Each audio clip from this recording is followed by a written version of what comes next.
You're standing in the kitchen, waiting for the microwave to finish. Your hand is already holding your phone and you unlock it without thinking. Even though you're tired of what you'll find, you keep looking. 2 minutes later, the food is done and you're still staring at the screen.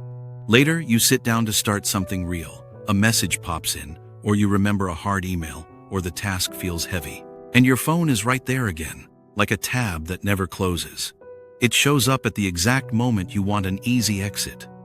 Most people think the problem is the phone. The problem is the moment right before the phone, when your attention looks for the easiest exit. A small trigger hits, and the body moves first. A buzz, a quiet stretch of boredom, a spike of stress, a pause before a difficult task. Your hand reaches for a quick check the same way it reaches for a light switch. It feels like relief, because it drops the pressure for a second. But the check doesn't stay small. Every app is built to offer a next thing, so the first check opens 3 more tabs in your head. And the day turns into restarts, where nothing ever gets a clean run. You keep beginning again, without ever settling into the work. Notifications are the obvious tripwire. They're like a doorbell in the middle of your sentence, cutting into your attention. Even when you ignore it, part of you still registers it. And now the task you were doing has a small tear in it. Stress and boredom do something quieter. They create a blank space that feels wrong, like something you need to fix immediately.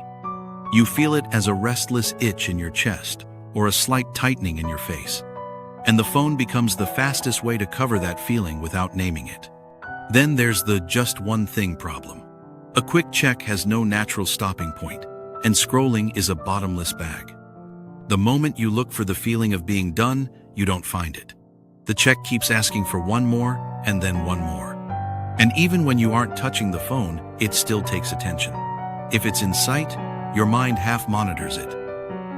That's the leaky faucet. You don't notice the drip, but you feel the drain by mid-afternoon. So here's a clean way to work with this that doesn't require willpower. It starts with a short ritual you can run in real time. Right when the pull shows up, you use it. Not later, not after you've already lost 10 minutes, right at the first reach. Step 1 is name the loop. You catch the exact moment you're about to check and you label it out loud. This is the loop. That sentence matters because it turns a reflex into an observed event. It creates a half second of space where a decision can exist. Step 2 is cut the thread. You change one physical detail so the loop can't complete smoothly. The simplest version is turning the phone face down or sliding it out of reach or putting it in a drawer. You're not fighting the urge, you're interrupting the path. Step 3 is reset on repeat. You set 2 short phone-free blocks in your day and 1 parking spot at night. Not as a detox, as a default setting. The point is to stop renegotiating the same decision all day long. Jordan noticed this on a Tuesday that felt normal. Nothing dramatic happened, but the checking kept slipping in between tasks. Jordan just kept checking real quick, and by lunch, everything felt strangely hard. Not because the work was hard, but because the brain was restarting all morning. There are a few common ways people try to fix this that keep the loop alive. The first is willpower with the same setup. Same home screen, same alerts, same phone on the desk. That's like trying to sleep with a doorbell next to your pillow. The second is the one-day cleanse. No phone all day, then a rebound because the setup didn't change. The moment the phone comes back, the same tripwires come back. The loop returns fast, and now there's frustration on top of it. The third is for emergencies on the desk. It sounds responsible, but what happens is constant micro-checking. Because the phone is visible and reachable, the emergency becomes the feeling that you might be missing something. The loop stays fed all day. Now the 3 cognitive micro-tools that make the ritual easier to run. These are small on purpose, and they fit into a real day. And they work best when you use them without debating. You don't need a new personality, just a cleaner move in the moment. Micro-tool 1 is the out loud label. Not a positive statement, not a pep talk, just a clean tag.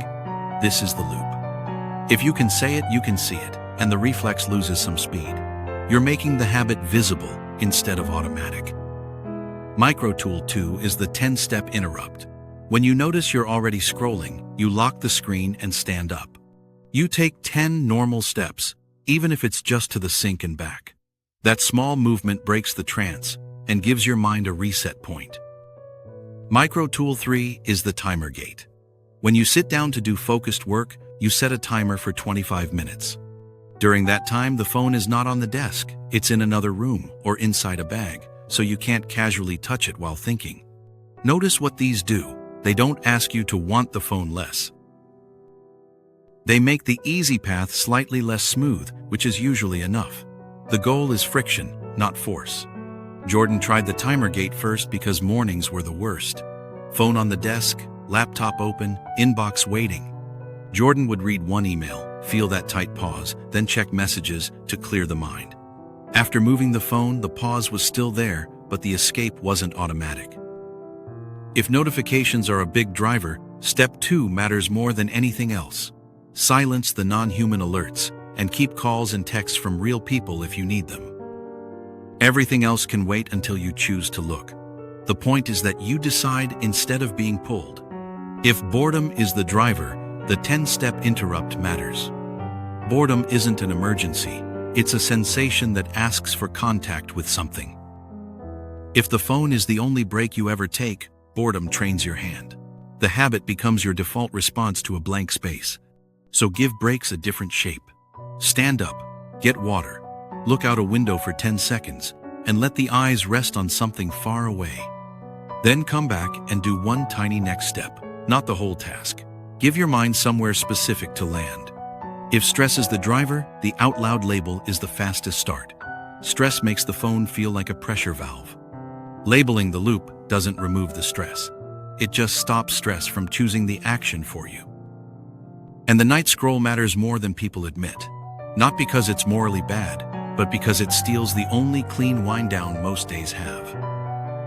The next morning starts heavier when the night ended with a bottomless bag. Your rest gets replaced with more input. So make the parking spot literal. Same place every night, a charger outside the bedroom or a shelf near the door. The phone can still exist, it just stops living in the bed. At this point, the goal is not purity. It's fewer restarts, fewer days chopped into tiny pieces, getting your attention back in chunks you can actually use. Here's what it looks like over a normal day. In the morning, one timer gate block before the first casual check. Midday, one phone-free block where the phone stays out of sight. At night, the parking spot, so the last 30 minutes aren't a negotiation. If you slip into a scroll, that's where the 10-step interrupt goes. Lock screen, stand up, 10 steps. No analysis, no guilt. Just a clean physical reset that brings you back to where you are. If you feel the reach before it happens, that's the out loud label. This is the loop. Then you cut the thread by moving the phone, and you finish one tiny task step so the mind has somewhere to land. Jordan kept the phone for emergencies for a while because it sounded sensible. But the real emergency was constant interruption. Once the phone moved off the desk, the checking dropped without a fight. Jordan still checked later, just not every 5 minutes. The phone doesn't have to become an enemy for this to work. It just has to stop being the default response to every small feeling. A doorbell can ring. You still get to choose whether you answer. You'll notice something if you do this for a day. Tasks feel less sticky when they aren't restarted constantly, and the brain warms up and stays warm longer. And the urge to check often shows up later, when it's easier to handle. The pull doesn't vanish, but it stops running the schedule. Most of the control comes from visibility and distance. Out of sight reduces half monitoring, and out of reach reduces casual touching. And a timer creates a clear boundary that your mind can accept. The structure does the work instead of willpower. The loop is simple. A trigger appears, the hand reaches, the day restarts. Name it, cut it, and reset it on repeat until the default changes. You're not winning a battle, you're changing the environment. The phone will still be there. The difference is whether it lives in your hand by default or waits until you actually choose it. That choice shows up in small physical moments, not big decisions. It's a series of tiny turns repeated. Some days will still be scattered. Some nights will still end with an extra check. But the setup either keeps feeding the loop or it doesn't. You can watch the day get quieter when the doorbell stops running the schedule. You can watch attention come back when the leaky faucet is tightened. You can watch how often just one thing turns into five when the bottomless bag stays closed.